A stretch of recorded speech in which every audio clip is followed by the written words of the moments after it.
are looking at the afters. These are transformed pieces of furniture. You wouldn't believe what they looked like before, or perhaps you would. Maybe you threw them away. Maybe they were cast to the curbside or at a flea market or garage sale. That is where Katrina Barkley of Malenka Originals comes in. She paints everything. Don't stand still for too long because the chalk paint will adhere. Tell us about your addiction, because you say that this should come with a warning. It's clearly addictive. It is. This is chalk paint by Annie Sloan. It is amazing stuff. You can paint anything. There's no stripping, there's no sanding, there's no priming.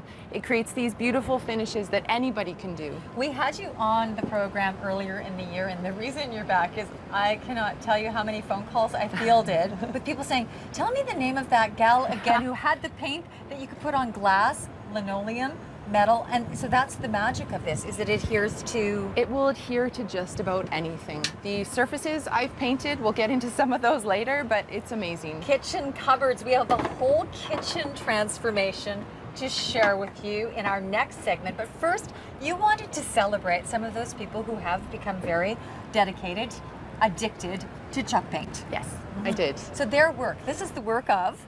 So this is the work of some of the people that are going to be showing their furniture and other pieces at the Refreshed Furniture pop-up shop that we're having on September 20th.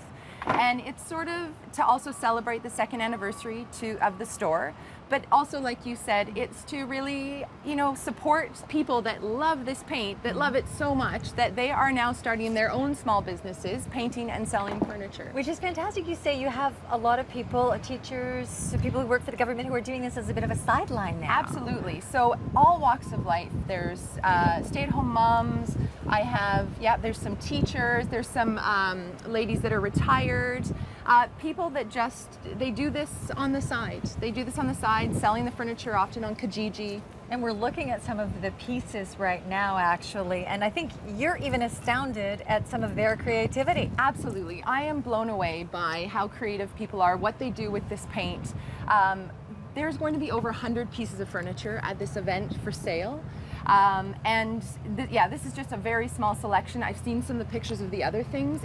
I think it's going to be bright, colorful, beautiful, good, solid wood furniture up for grabs at good prices. So you're giving people a chance to sell what they have come up with, what they have kind of the sins they've covered up and recreated. And that's essentially what they're doing, is giving old pieces of furniture or old items like these candlesticks, which are glass but don't look glass.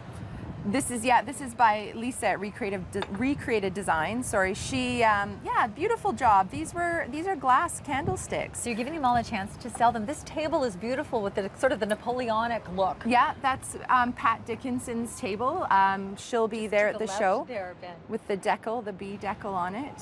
And you also have shared some photographs with us. I think this was last year's show. Is that right? That's right. Yeah, those were just some shots from last year's pop-up shop.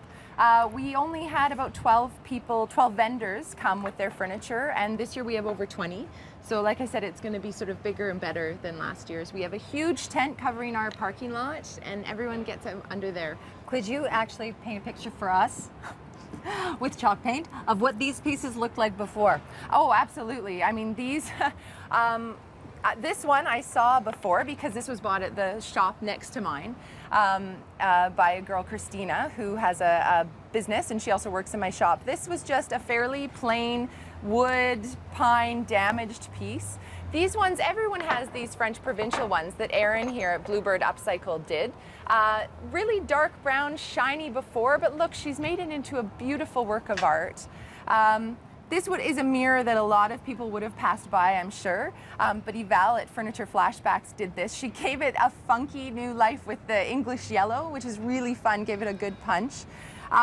These are these were made by old pallet wood, by Erin at Bluebird Upcycle Design. Old pallet wood, and then she painted them in chalk paint. So, you know, old wood sort of recreated. And so Annie Sloan has been talking about chalk paint for a long time, and a lot of the English designers have been using it. But you brought it to Ottawa, as you said 2 years ago. I did. But furniture was in the family. For me, furniture was in the family? Absolutely, yeah. Again, my grandfather was he was a French polisher. He used to restore antiques. So the name of the business is Malenka Originals. Malenka is what he used to call me. It's a Ukrainian pet name meaning darling or little one. But now everyone's calling Katrina Malenka because It's they true, think yeah. it's her name. I get it a lot, yeah. We've teased you. We've told you we are going to chat about a kitchen makeover. When we come back, we are going to share it. These cupboard doors were pretty bland just a while ago, and look at them now. We'll be back with a great kitchen makeover.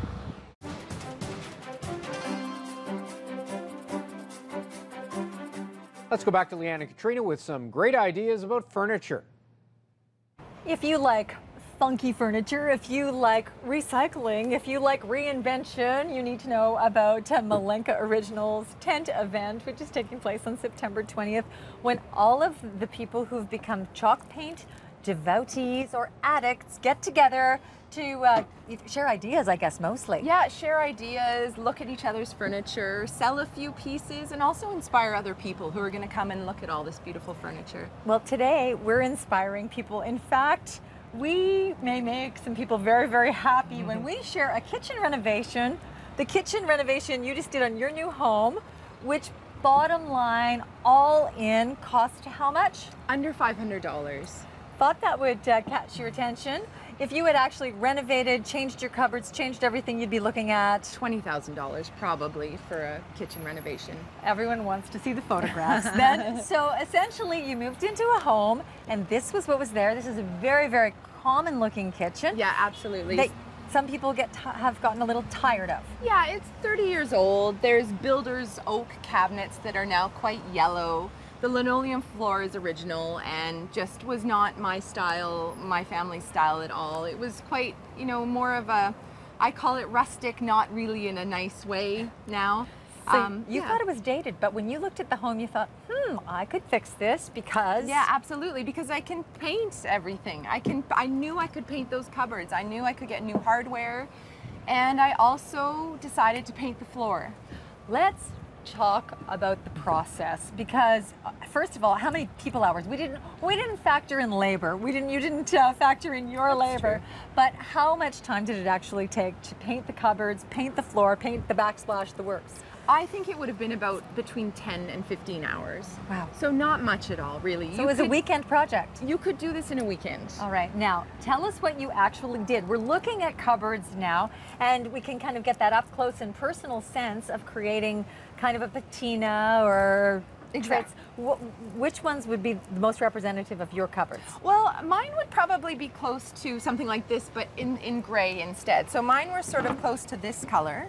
But I did some antiquing around the corners, which is very easy to do. It's also really nice because, you know, we all get our cupboards splattered on from now and then, and it just makes it not look as dirty, really, to have that little bit of antiquing on it.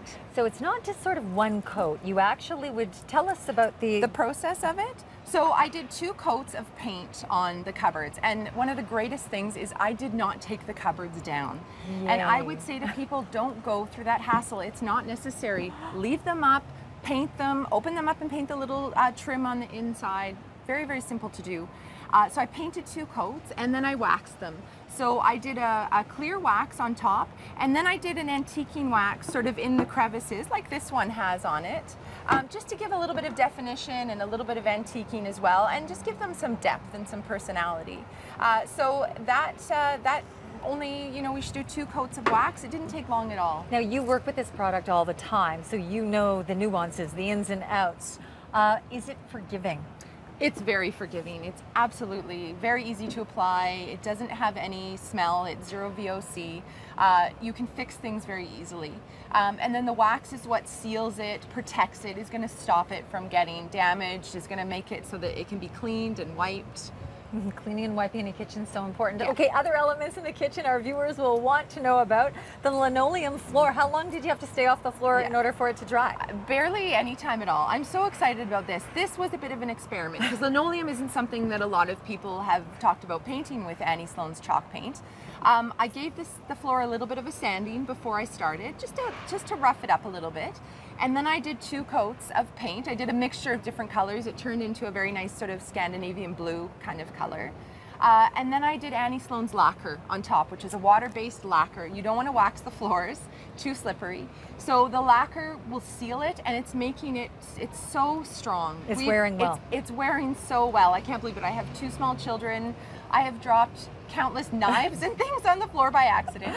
And glad you qualified that. Yes, and you know, it washes really well. I'm really, really excited about it. It was going to cost me between $1,600 and $2,000 to get a new linoleum floor that I didn't even really like that much. It wasn't my dream floor or anything. So I said, I'm just going to try painting it, and I'm so happy with the way it's turned out. Well, it's great that you did the experiment in your own home. Anything else we need to know about your kitchen while we're looking at it on the screen? I did also paint the backsplash. I did decide not to do chalk paint for the backsplash because I've painted some tile before, and sometimes water can be an issue with the tile. So I used I have a good friend at Home Depot who shops at our store who I went and asked her advice, and we used a really strong primer and then a very glossy alkyd paint, and it's great. It went from looking pottery jugs and things on the old tiles to just a nice white shiny tile. Perfect. We want to thank you for coming in again, because as I said, the response that we had the last time you were on was really quite, it got to be funny, because there are so many things that people want to get rid of, can't, and want to reinvent instead. So we'll have a link on our website to Katrina's Malenka Originals website in case you would like to go to the pop-up show. And actually, it's a chance to ask all of the experts about their experiments, because who would have known about the tile? And I'll be doing demos about kitchen cupboards, about the floors. In the store, I'll be demoing lots of different stuff. Great. I love this red one. Just quickly before we say goodbye, just the red paint, and then what did you do? Yeah, and then dark wax, the dark soft wax on there. Thanks a ton, Oh, Katrina. thank you for having me. Good.